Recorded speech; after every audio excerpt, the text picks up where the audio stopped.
بسم الله الرحمن الرحيم.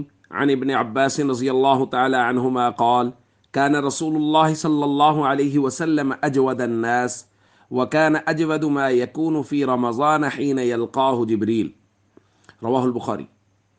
ابن عباس رضی اللہ تعالیٰ عنہما بیان فرماتے ہیں کہ رسول اللہ صلی اللہ علیہ وسلم سب سے زیادہ سخی تھے، اور آپ کی سخاوت رمضان المبارک کے مہینے میں اور بھی بڑھ جاتی تھی جب جبریل آپ سے ملاقات کے لیے آتے۔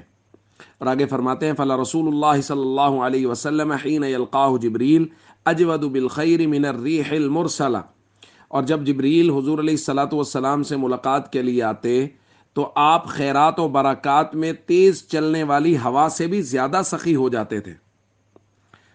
دوستو، سخاوت تو نبی کریم صلی اللہ علیہ وسلم کا سب سے بڑا وصف ہے، اور دنیا میں جو کچھ بٹ رہا ہے وہ نبی کریم صلی اللہ علیہ وسلم کی سخاوت کا پرتاؤ ہی ہے۔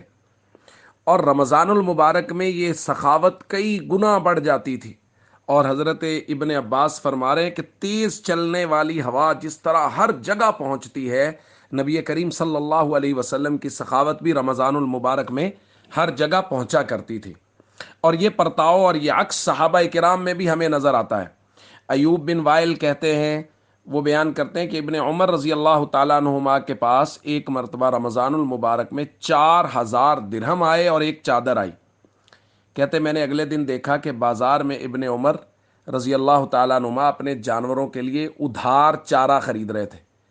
تو میں نے ان کے غلام سے پوچھا کہ کیا ہوا، وہ 4000 درہم تو کل آئے تھے؟ انہوں نے کہا وہ تو کل ہی تقسیم کر دیے۔ تو مطلب رمضان المبارک میں صحابہ کرام، نبی کریم صلی اللہ علیہ وسلم، اولیاء کرام کا یہی معمول تھا کہ وہ بہت زیادہ سخاوت کیا کرتے تھے۔ اور یہ سخاوت کا مہینہ ہے، یہ غمخاری کا مہینہ ہے، جیسے ہم پہلے بات کر چکے ہیں، وہ شہر المواسات، حضور نے فرمایا یہ غمخاری کا مہینہ ہے۔ تو اس لیے زیادہ سے زیادہ خرچ کرنا، زیادہ سے زیادہ اللہ کے راستے میں دینا۔ ہمارے یہاں ایک بہت بڑا مسئلہ ہے کہ جب حالات تھوڑے تنگ ہونے شروع ہوتے ہیں تو سب سے پہلے کہتے ہیں اچھا یار یہ جو مدرسہ کو اور فلاں فلاں جگہ نیک کاموں میں خرچ ہو رہا ہے نا، یہ روک دو، یہ اضافی ہو رہا ہے چونکہ حالات کچھ تنگ ہو گئے۔ وہ بھائی اسی کی وجہ سے تو برکت آنی تھی، وہ روک دیا۔ تو اس لیے ہم سب کو چاہیے رمضان المبارک کے ساتھ میں جتنا کوئی خرچ کر سکتا ہے کوشش کریں کہ اس سے تھوڑا بڑھ کے، یعنی اگر کوئی آدمی 10 روپے روٹین میں خرچ کر سکتا ہے تو رمضان میں 15 روپے خرچ کرے۔ اگر کوئی 10,000 کر سکتا ہے، کوئی 10 لاکھ کر سکتا ہے، کوئی 10 کروڑ کر سکتا ہے، جتنی اللہ نے وسعت دی ہے رمضان المبارک میں نبی کریم صلی اللہ علیہ وسلم کے طریقے کے مطابق زیادہ سے زیادہ سخاوت کرنی چاہیے۔ السلام علیکم ورحمۃ اللہ وبرکاتہ۔